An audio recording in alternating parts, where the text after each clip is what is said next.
présente Libre Écho.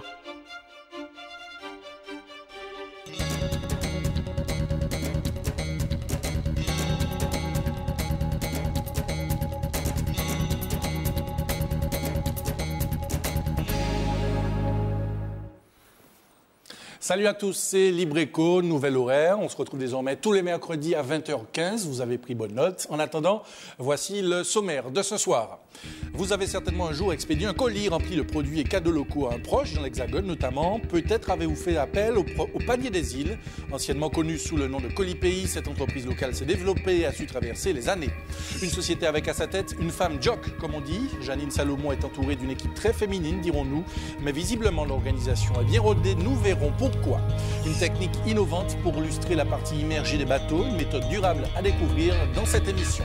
Ne ratez pas non plus les chiffres surprenants et les informations exclusives de l'économie locale. Vous êtes prêts? Nous aussi. Libre Écho, c'est parti. Et comme toutes les semaines, Jean-Paul Joannel est avec nous. Salut Jean-Paul. Bonjour Herman et puis bonjour à tous les nouveaux téléspectateurs. Alors on va dire bonsoir, puisqu'on est déjà bonsoir, oui. 25 756, c'est le chiffre de la semaine. Alors 25 756, c'est le nombre de chefs d'entreprise qui sont appelés à voter dans la période actuelle. Alors ça a commencé le mercredi, le 25 novembre, ça se terminera le mercredi 8 décembre.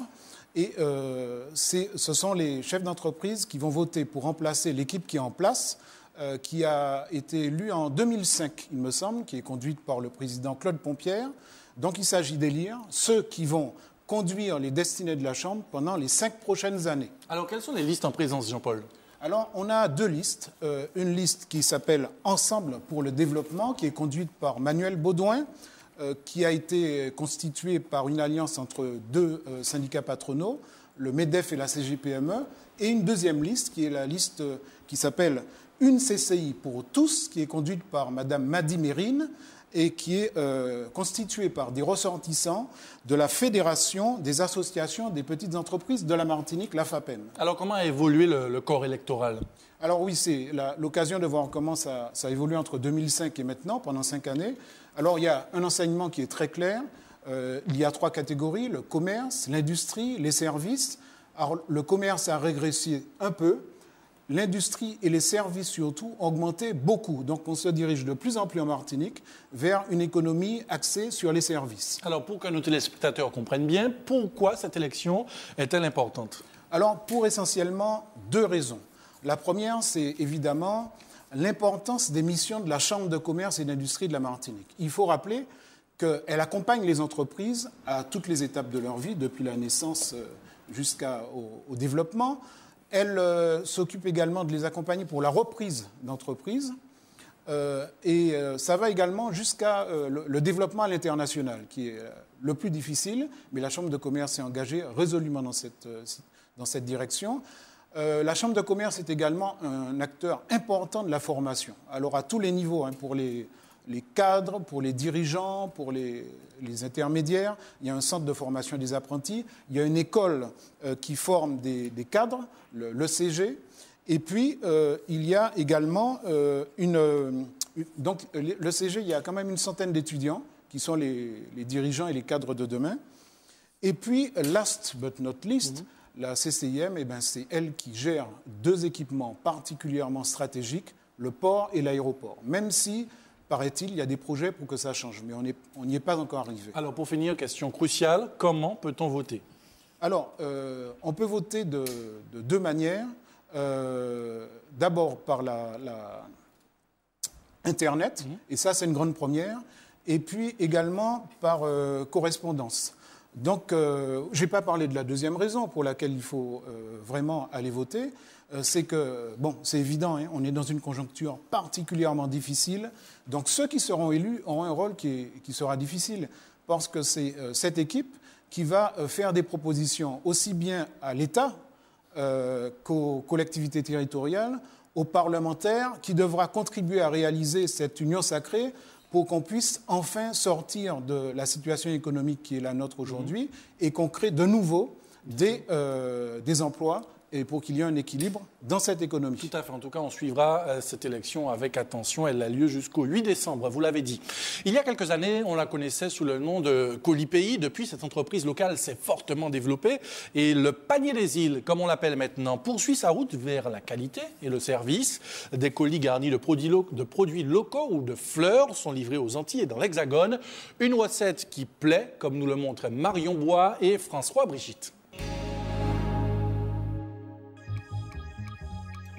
Pâté créole, confiture, ponche coco, jambon de Noël et bien sûr les fleurs. Panier des îles, c'est un peu la vitrine de la Martinique. Le panier mignon. Le panier mignon, c'est ce que je voudrais lui offrir parce que là, il a toutes les saveurs de la Martinique. Hein. Les clients peuvent envoyer des colis tout faits ou des produits qu'ils apportent eux-mêmes. Élie a choisi d'offrir des fruits pour sa famille en métropole. Je veux leur faire se rappeler un peu du pays, se souvenir du pays et puis quelque part leur faire savoir que qu'en Martinique, il y a quand même de bonnes choses.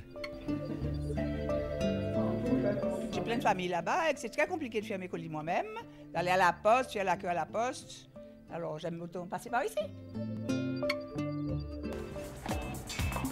Bonjour les filles. Comme Élie et Anne-Marie, 90% des clients envoient leurs colis en métropole.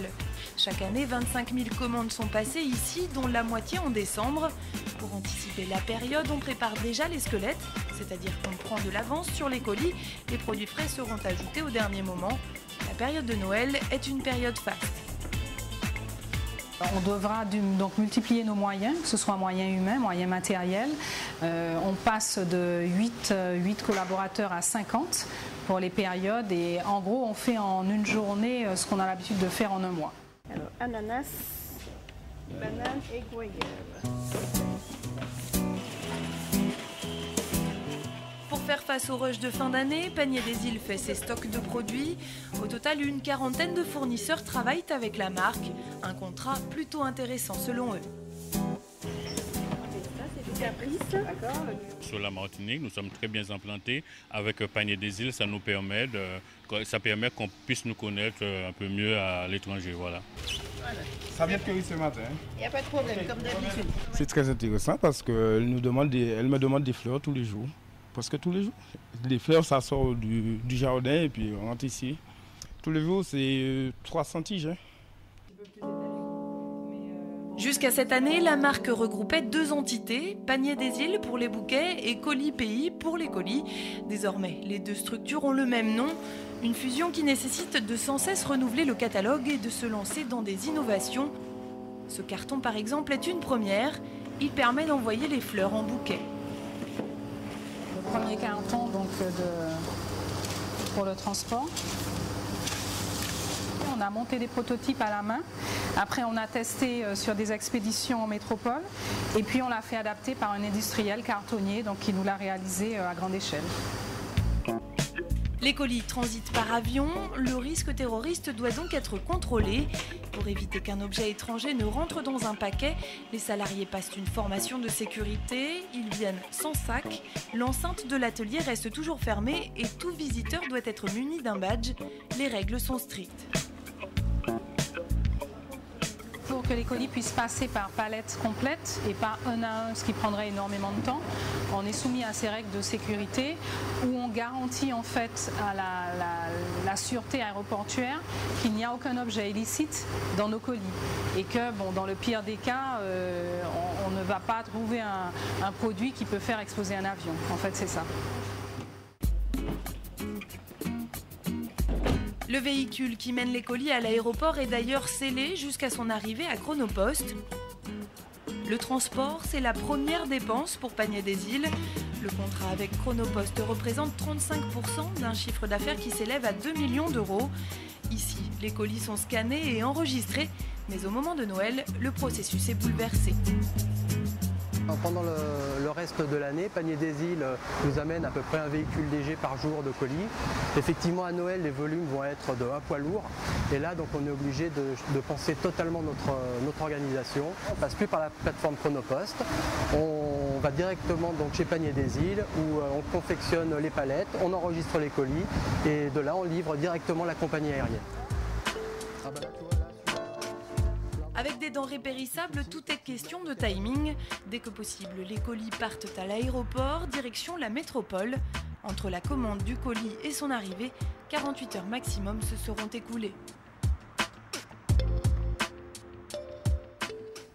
Reportage très coloré de Marion Bois, François Brigitte et Gaël Dufief. Alors pour aller plus loin, Madame Janine Salomon nous a rejoint. Bonsoir. Bonsoir. Et merci d'être là. Vous êtes la gérante de la société Panier des Îles.